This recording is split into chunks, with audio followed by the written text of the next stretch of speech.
En réalité, l'islam est faux. Pour certains, c'est évident. Pour d'autres, c'est probable. Alors évidemment, les musulmans vont penser le contraire. Et pour beaucoup d'autres, cette question du vrai ou du faux n'a pas de sens, mais c'est parce que notre monde est malade. Il a un vrai problème avec la vérité. Donc c'est une question grave, et d'abord pour les musulmans eux-mêmes. Car quand on dit que l'islam est faux, ce n'est pas pour être méchant par rapport aux musulmans. Bien au contraire.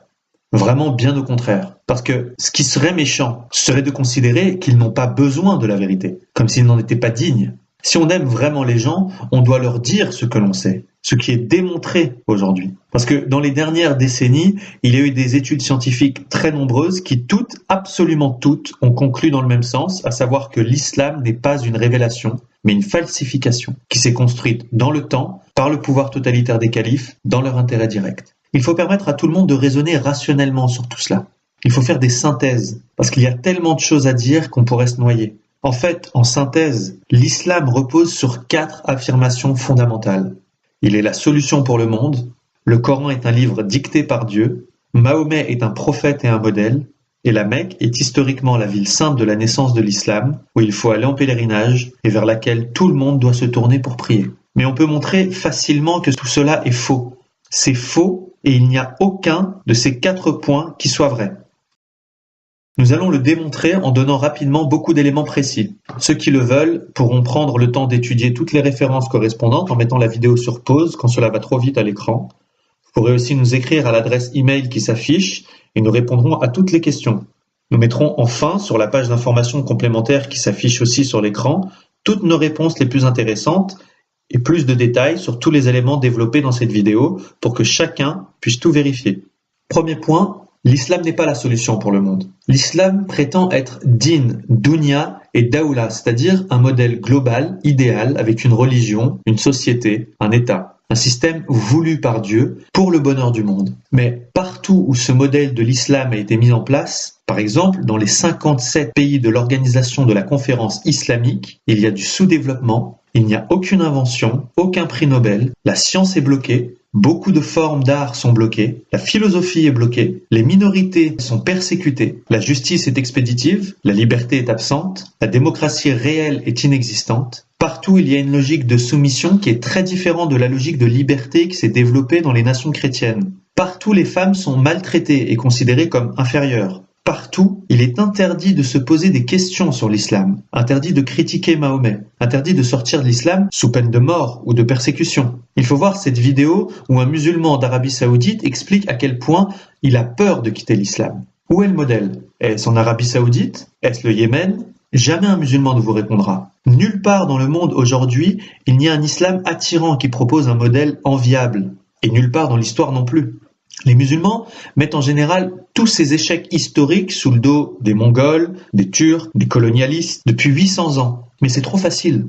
Ils prétendent être Khayru ummatin ukhriyat lin-nas, la meilleure communauté. Mais les résultats sont objectivement, historiquement catastrophiques. Et on espère vraiment que ce modèle ne sera jamais imposé de force dans le monde entier comme l'islam croit en avoir reçu la mission. Concernant le Coran, il prétend un statut très élevé, bien supérieur à la Bible et ses évangiles, puisqu'il affirme être dicté mot à mot par Dieu, mais c'est absolument faux, et on peut s'en rendre compte facilement. On a maintenant la preuve que le Coran a été écrit par les hommes sur plusieurs siècles. Les manuscrits de Sanaa, par exemple, qui datent de la fin du 7e siècle, qui ont été retrouvés par hasard en 1972, montrent que la version du Coran de l'époque ne contenait pas les sourates 27 à 36 qui ont été ajoutées après. On retrouve la même chose sur un ancien recueil coranique conservé à Berlin. Au même endroit, cette fois-ci, il manque 6 sourates. Vous avez là, parmi beaucoup d'autres, 2 preuves matérielles claires qui montrent que le texte a été écrit, corrigé, complété et trafiqué par étapes au cours du temps. Ce qui s'est fait d'autant plus facilement que le Coran est resté pendant des siècles en une seule langue et sous la domination d'un seul pouvoir politique. Malgré cela, avec la dispersion géographique de l'islam, plus de la moitié des versets du Coran ont des variantes, comme le savent tous les spécialistes. Certains mots ont jusqu'à 15 variantes, avec 15 sens différents. Au-delà de toutes ces évolutions dans le temps, le Coran reste bourré d'erreurs matérielles. Il y a des erreurs sur les personnes, il y a une quantité d'erreurs scientifiques, des erreurs historiques, des erreurs mathématiques, Le professeur Sami Awad Al-Bid Abu Salih a fait un blog et un gros livre de 500 pages où il recense plus de 2500 erreurs linguistiques et grammaticales dans le texte lui-même, classées en 11 catégories différentes. Mots ambigus, erreurs d'orthographe, erreurs de copiste, mots erronés, erreurs grammaticales, contradictions, lacunes, etc. Il y a aussi dans le Coran des versets contradictoires, ce qui est impensable comme concept pour un livre dicté par Dieu. Dans le Coran du Caire, sur un total d'environ 17 000 mots utilisés, il y a plus de 10 000 apax, c'est-à-dire plus de 60% des mots utilisés qui ne sont cités qu'une seule fois et pour lesquels le sens est souvent difficile à établir. C'est énorme. Au total, 20% des mots du Coran sont incompréhensibles pour un arabisant pour la simple et bonne raison qu'ils ont été écrits originellement dans une autre langue que l'arabe. Parce que le Coran, qui est en réalité un patchwork de textes très variés traduits de diverses traditions chrétiennes, syriaques, araméennes, grecques, manichéennes, iraniennes et surtout juives, puisqu'on a identifié beaucoup de racines communes avec le Talmud, le Midrash, le Targum. Enfin, à l'opposé de la Bible et de l'Évangile, le Coran est complètement anhistorique. Jamais on ne cite les généalogies complètes des personnes, jamais le lieu, jamais le temps, et il y a très peu de pronoms personnels. Sur le fond, le texte est bourré d'appels au meurtre et à la violence. Le Coran est un livre en vente libre en France, et il demande littéralement de tuer au nom de Dieu des catégories entières de personnes. Ceux qui ne croient pas à l'islam et qui ne se soumettent pas à la charia, ceux qui recouvrent la vérité, les mécréants, ceux qui associent d'autres divinités à Dieu. Le verbe qatala veut dire combattre à mort, avec l'intention de tuer, et ce mot est répété 65 fois dans le Coran. 165 versets ordonnent aux hommes de recourir à la violence. 185 versets ordonnent de répandre l'islam par la force armée. Il y a 200 mentions du feu de l'enfer en des termes atroces pour faire peur, pour soumettre. Et il y a 949 menaces contre les insoumis. Le Coran justifie le viol.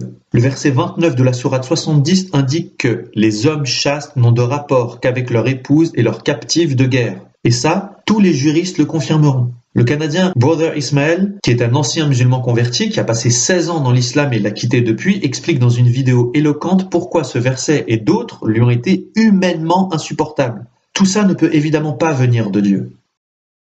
Le Coran affirme qu'il est très clair, mais en fait, en de très nombreux passages, il est très obscur, et chacun doit l'interpréter comme il peut. C'est pour cela qu'on en rajoute des tafsirs, entre parenthèses, derrière les mots, pour essayer d'expliquer le sens du texte. Le Coran prétend aussi être inimitable, mais en réalité, il est littéralement quelconque, désordonné, confus, décousu. Il passe sans cesse d'un sujet à l'autre. Par exemple, l'histoire de Noé est répartie en 29 fragments un peu de partout.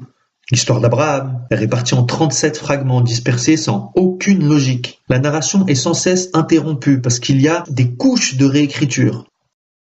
Jean-Jacques Walter a prouvé mathématiquement à partir de la théorie des codes que le Coran a été écrit par une cinquantaine d'auteurs différents sur au moins 200 ans. C'est à l'évidence une œuvre très humaine et pas du tout une révélation.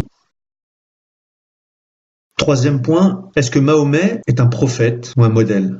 Il n'est absolument pas prophète selon les critères de l'Ancien Testament et de la tradition juive. Il n'a pas de témoin, le Coran ne rapporte aucune prophétie, il n'a pas annoncé le Messie, il a fait 0 miracle selon le Coran, même si certains hadiths tardifs prétendent le contraire. Il n'est pas mort à Jérusalem, alors que Jésus dit qu'il ne convient pas qu'un prophète meure en dehors de Jérusalem. Il est même mort empoisonné, ce qui est une catastrophe pour un prophète. Comment évaluer Mahomet ? La logique, c'est de le comparer à Jésus, parce que l'islam prétend être en continuité avec le judaïsme et le christianisme. Selon une vision simple, il y a eu Moïse, puis Jésus, puis Mahomet.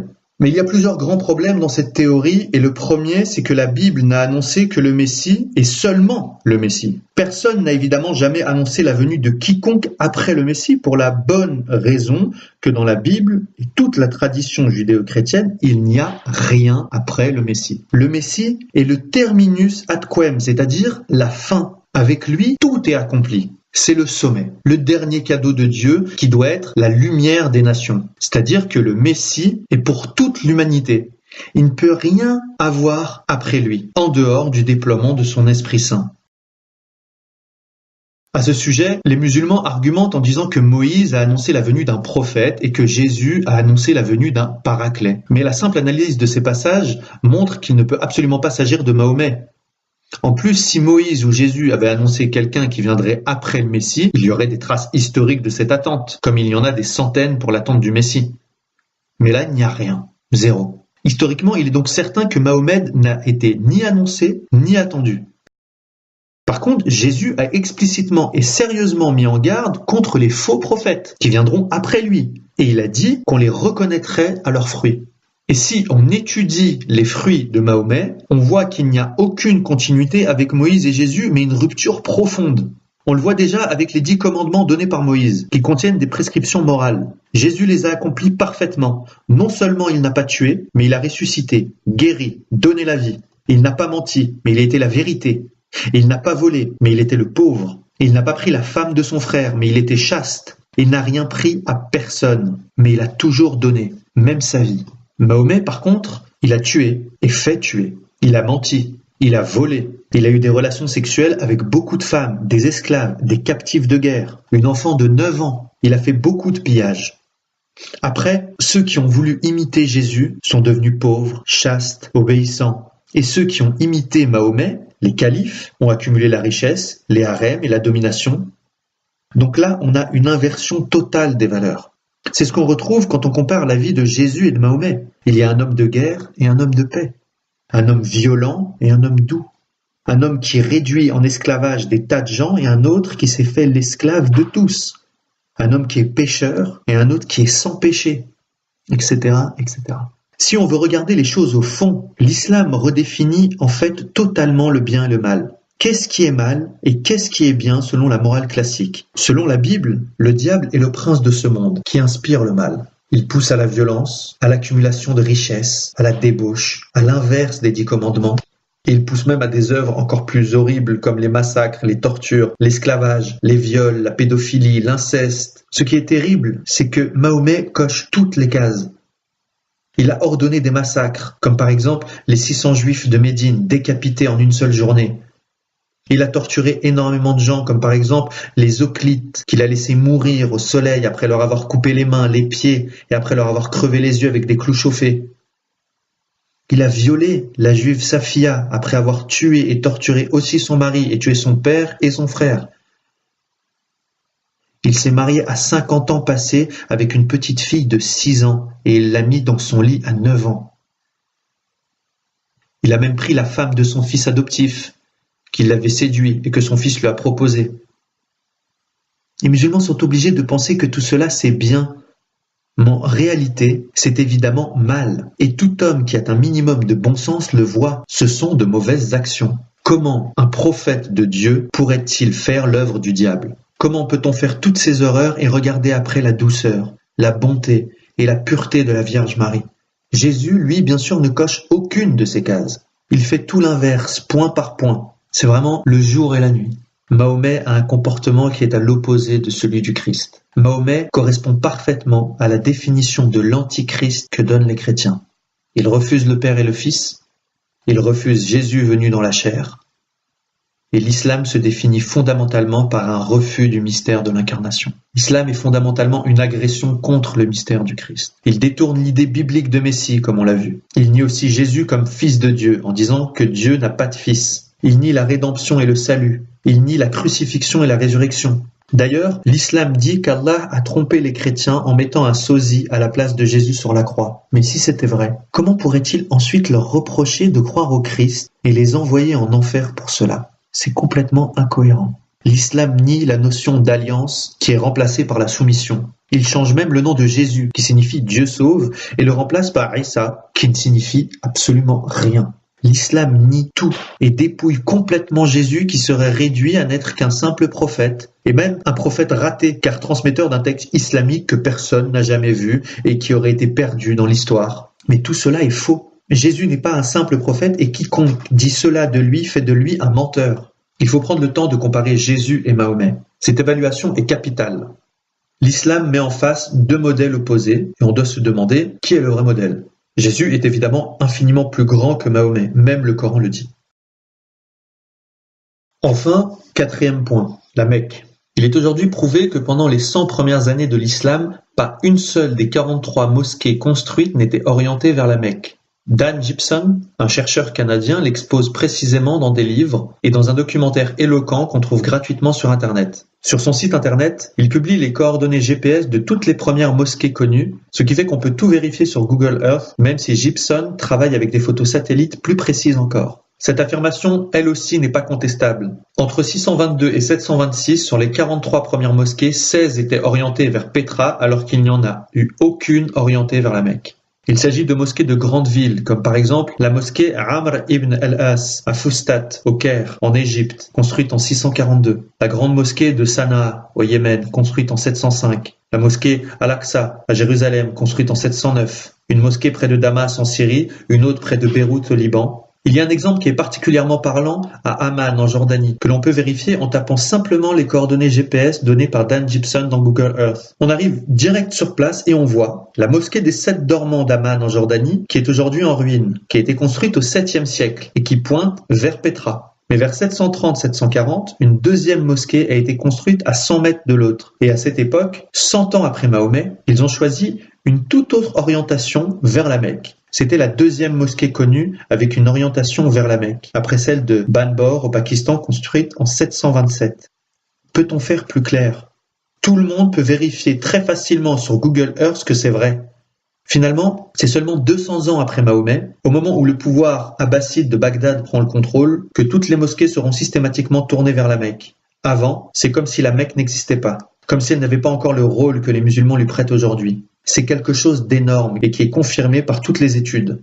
En fait, aucune des descriptions de la Mecque ne colle avec son site réel dans le désert d'Arabie. La Mecque n'a jamais été la mère de toutes les cités. Elle n'est pas située sur un carrefour de routes commerciales, puisqu'elle est à l'écart et en contrebas de l'itinéraire caravanier traditionnel. Elle n'a jamais été un grand centre de pèlerinage antique. Elle n'a jamais été célèbre depuis Abraham. Il n'a jamais été possible d'y lever des armées de plusieurs milliers d'hommes. Elle ne peut pas avoir été le caravansérail de la tribu des Korachites, ni leur base arrière, car il est impossible d'y élever des chameaux faute de pâturage. Il n'y a jamais eu là-bas d'arbres, de fruits, d'herbes vertes, de terres agricoles. C'est prouvé par l'analyse des sols en plus du climat. Il est absolument démontré aujourd'hui que tout ça est impossible, faux, archi faux. La Mecque est en réalité éloignée de toutes les routes antiques connues, au milieu d'un désert rocher où aucune agriculture n'est possible, avec des températures qui atteignent 50 degrés à l'ombre. Il n'y a pas de source d'eau sur place, juste un puits. Il tombe à peine 7 cm d'eau de pluie par an. Et les gigantesques excavations réalisées sur place par les Saoudiens n'ont jamais révélé la moindre trace archéologique antique. La Mecque n'est jamais citée dans aucun texte ou aucune carte antique. Certains disent que la mention de Makoraba par Ptolémée au IIe siècle désignerait la Mecque, mais c'est faux, d'après pratiquement tous les spécialistes, et il n'y a aucune autre citation nulle part. La Mecque n'entre dans l'histoire qu'après 690, c'est-à-dire plus de 50 ans après Mahomet. Ce que la tradition musulmane appelle la ville sainte, le lieu de rassemblement interdit, le lieu des pleurs, ne correspond pas à la Mecque, contrairement à ce que l'histoire officielle a voulu nous faire croire. Par contre, Pétra correspond à la plupart de ces descriptions, comme le montre Dan Gibson. En fait, le mythe de la Mecque a été inventé par les califes pour créer une ville sainte purement arabe. Il faut donc éclaircir cette question. Pourquoi et comment cette manipulation a-t-elle pu se construire? On peut aujourd'hui reconstituer assez précisément les choses, en se servant des sources extérieures à l'islam et des éléments de la tradition musulmane, en pointant et en expliquant leur incohérence. Les Korachites, la tribu de Mahomet, étaient en fait au nord de la Syrie. Cela a été démontré par la toponymie et par l'archéologie. Selon les traditions musulmanes, Mahomet a été chef de guerre en gros entre 610 et 632. Sur cette période, la tradition musulmane parle qu'il aurait commandé 60 razzias et il a accumulé du butin. Il aurait commencé avec 300 cavaliers et il a fini avec 10 000 qui écumaient le Moyen-Orient. Une razzia, c'est simple. Vous asseyez un village ou une caravane, vous tuez tous les hommes, vous prenez les femmes et les enfants en esclaves et vous ramassez le butin. Il y a une sourate entière, la sourate 8, dont le titre est le butin. Il y est dit au premier verset que le butin doit revenir à Mahomet et à Dieu. Au verset 41, il dit que 20% du butin doit toujours revenir à Mahomet, à ses parents, aux orphelins, aux pauvres et aux nécessiteux. Ce ne sont pas des inventions. Vous pouvez vérifier, sourate 8, verset 41. Est-ce qu'on peut imaginer Jésus réunir ses apôtres et dire comment va-t-on partager le butin? Là, on est vraiment sur une autre planète. Ensuite, selon la tradition, Mahomet est mort et toutes les tribus qui l'avaient aidé sont reparties chez elles. Mais Abou Bakr a voulu continuer. Il a dû faire la guerre pour obliger tout le monde à continuer car rien n'était prévu par Mahomet. Abu Bakr a commencé à rassembler quelques textes sur Mahomet, puis il a été assassiné.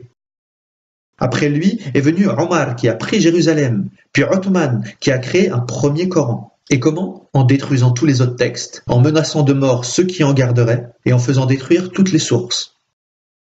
Après, s'est implantée la dynastie des Omeyyades, basée à Damas. On a découvert que 40 ans après Mahomet, le premier calife Omeyyade utilisait encore des monnaies avec des croix chrétiennes. C'est historique, mais c'est absolument incompatible avec la vision officielle de l'islam. Ensuite, Abdelmalik, le troisième calife Omeyyade, fait réécrire une nouvelle version du Coran, faisant détruire tous les Corans d'Othman.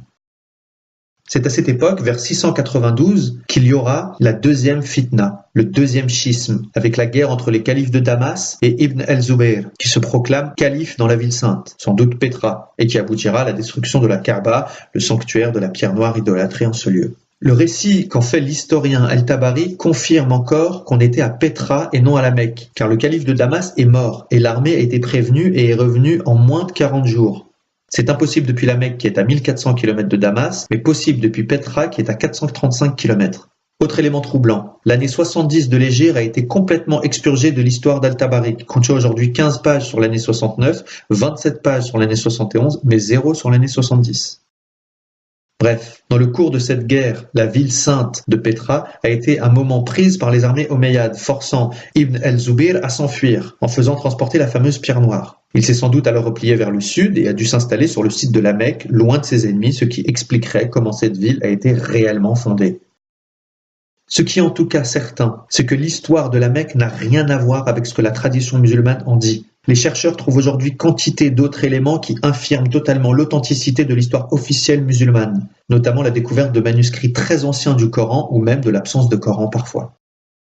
Par exemple, il s'est avéré que ceux qui ont conquis l'Espagne autour de 705-710 n'avaient pas de livre sacré. Il n'y avait pas encore de Coran diffusé à ce moment-là. C'est à cette époque qu'il faut situer les manuscrits de Sanaa, qui sont parmi les plus anciens que l'on connaisse, vers la fin du 7e siècle. On a cité déjà le manuscrit où il manque 10 sourates, mais il y a aussi ces photos à l'ultraviolet qui montrent que ces textes sont des palimpsestes, c'est-à-dire qu'on a effacé et recopié dessus. Bien d'autres photos montrent un Coran incomplet. Par exemple, ici, la fin de la sourate 48 manque, le seul endroit où il y a Mecca. Par exemple, ici, Jésus est appelé le Fils, dans un sens absolu. Mais plus tard, on rajoutera de Marie, ce qui change complètement le sens du texte, bien sûr. Il y a beaucoup de preuves comme ça de la rédaction progressive du Coran. En fait, on n'a aucun Coran complet datant du 7e siècle ou des Omeyyades. Il faut attendre l'établissement des Abbassides, qui mettent fin à la guerre du califat de Damas et installent leur capitale à Bagdad, en Mésopotamie. C'est sous leur règne que sera finalisé le Coran et la tradition musulmane qui l'explicite. Le premier Coran quasi complet dont on dispose, conservé au musée de Tokpaki, date de cette période, 200 ans après Mahomet. C'est également à cette époque, au 9e siècle, que sont publiés les premiers recueils de hadith, les recueils de Bukhari et de Muslim, qui en comptent plusieurs milliers, même si on ne dispose d'aucun exemplaire physique du recueil de Bukhari datant d'avant le 12e siècle. Pareil pour les biographies de Mahomet. Il faut attendre le 9e siècle pour que soit publiée la Sira d'Ibn Hisham, la première biographie officielle de Mahomet dont on ait conservé la trace. C'est dans ces eaux-là seulement qu'est fixée la doctrine du Coran incréé. Entre 837 et 847, 3 califes, Al-Mamoun, Al-Mutassim et Al-Watiq, protégeaient les Mutazilites qui refusaient cette idée. Mais finalement, le calife Al-Mutawakil les a déclarés hérétiques. Et quelques années plus tard, le calife Al-Muqtadir les a emprisonnés. Il les a mis à mort. Et il a définitivement imposé la thèse du Coran incréé dans son règne 2 siècles et demi après Mahomet. Après cela, on aura les premières exégèses du Coran, Tafsir al-Tabari au Xe siècle, les autres recueils de hadiths qui en produiront des centaines de milliers, et les chroniques historiques des premiers temps de l'islam, la chronique d'al-Tabari. C'est en 980 seulement que se crée la doctrine des versets abrogeants et des versets abrogés pour résoudre la question des versets contradictoires. À ce moment-là, les califes abbassides sont encore dominants et ils décident que les versets les plus violents, qui ont été dits de Médine, vont systématiquement abroger les versets les plus modérés, qui ont été dits de la Mecque. Mais il est clair que cette distinction entre la Mecque et Médine, qui existe encore aujourd'hui, n'a absolument aucun fondement historique. Finalement, en 1029, les califes imposent la fermeture des portes de l'Ijtihad, la fin de l'effort d'interprétation. Toute la rédaction et la publication de la base de la tradition musulmane et de l'histoire officielle datent donc de la période abbasside, 200 ans au moins après Mahomet. Pendant les 200 ans qui précèdent, il y a ce qu'on appelle le trou noir de la littérature arabe. Les califes ont fait détruire toutes les sources de leurs prédécesseurs. Ils ont même fait détruire les sources païennes en faisant brûler par exemple la bibliothèque de Ctésiphon en 636 ou la gigantesque bibliothèque d'Alexandrie à partir de 640. Il y a donc eu 100 ans sans la Mecque. Et c'est seulement à partir de 820 que toutes les mosquées sont orientées vers la Mecque. Et des siècles sans tradition définitive, sans Coran complet, sans biographie ni historiographie officielle. À qui profite cette manipulation ? Il est évident que le pouvoir religieux a été manipulé par le pouvoir politique. Les califes avaient le pouvoir de le faire. Ils avaient tout intérêt à le faire, et ils l'ont fait. Ils avaient tout intérêt à raconter que Mahomet était quelqu'un de formidable, qu'ils étaient ses successeurs, et qu'il fallait donc se soumettre à leur autorité pour des raisons politiques, militaires et aussi pour des raisons religieuses. Tous ces éléments confirment qu'on ne peut évidemment pas faire confiance à l'historiographie officielle islamique édictée sous le pouvoir absolu des califes. Est-ce qu'il faut s'en étonner ? Depuis quand un pouvoir absolu et totalitaire pourrait-il être une source crédible ? Est-ce qu'on peut faire confiance à l'historiographie officielle de la Corée du Nord et croire tel quel tout ce que raconte la propagande de Kim Jong-un et de ses prédécesseurs ? Bien sûr que non. Pour l'islam, on est dans un cas très comparable, avec un contexte impérial et un pouvoir totalitaire qui généralise les entreprises de destruction des documents qui ne vont pas dans le bon sens. Bref, la vérité oblige à dire que le récit, qui est l'ossature de l'islam, est faux, archi faux. En réalité, l'islam s'est construit par une idéologie de conquête. Ce n'est absolument pas une religion de paix. Les califes ont organisé l'expansion militaire de l'islam qui a conduit à la conquête de l'Empire perse, à la conquête de l'Afrique du Nord, des Balkans, de la Perse, de l'Inde, en passant par la conquête de l'Espagne jusqu'à Poitiers. Et ce n'était évidemment pas des guerres défensives. Alexandre Delval dit avec justesse que l'islam se présente comme un véritable ennemi, car l'ennemi n'est pas celui qui est différent de nous, ou celui qui ne nous convient pas. C'est au sens militaire et stratégique du terme celui qui veut, premièrement, s'en prendre à notre population, deuxièmement, à notre territoire, et troisièmement, à notre gouvernement et nos valeurs. On est parfaitement dans ce cas-là, et c'est rare dans l'histoire.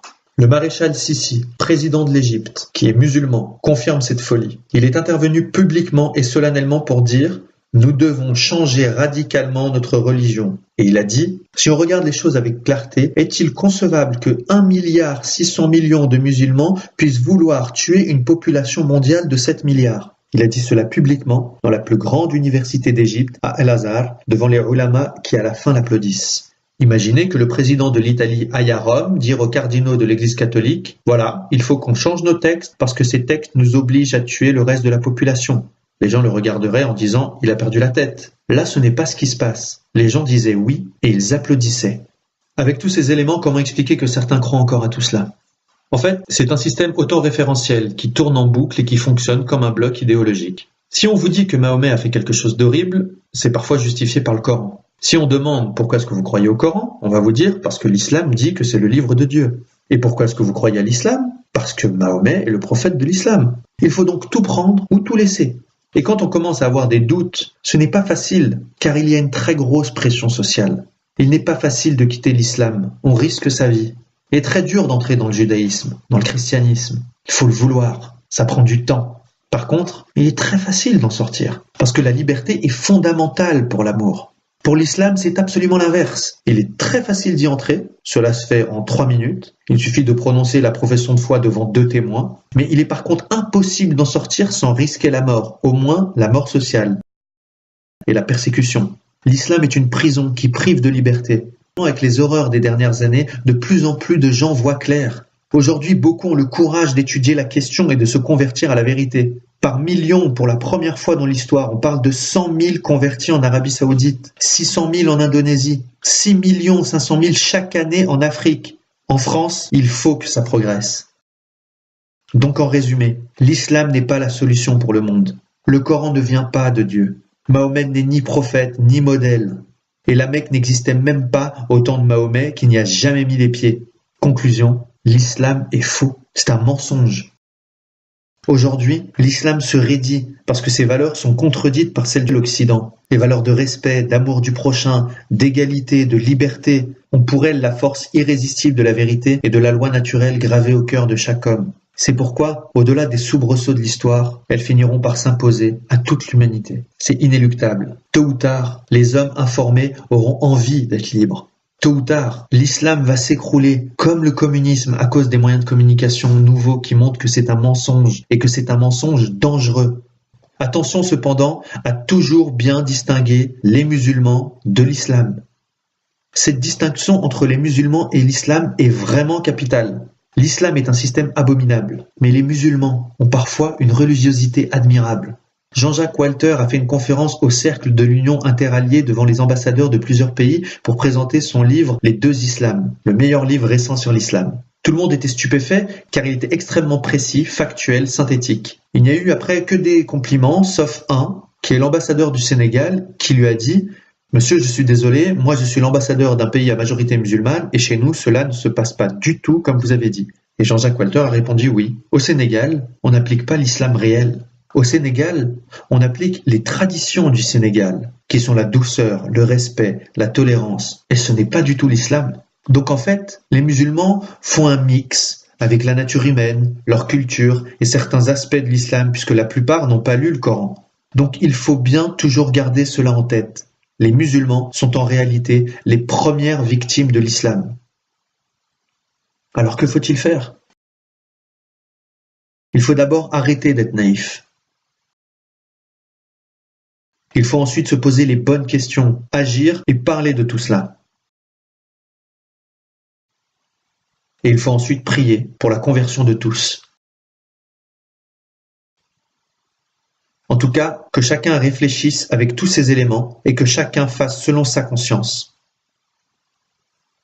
Enfin, si vous n'êtes pas totalement convaincu malgré tous ces éléments, tournez-vous vers Dieu et priez-le vraiment, avec le cœur, avec vos mots.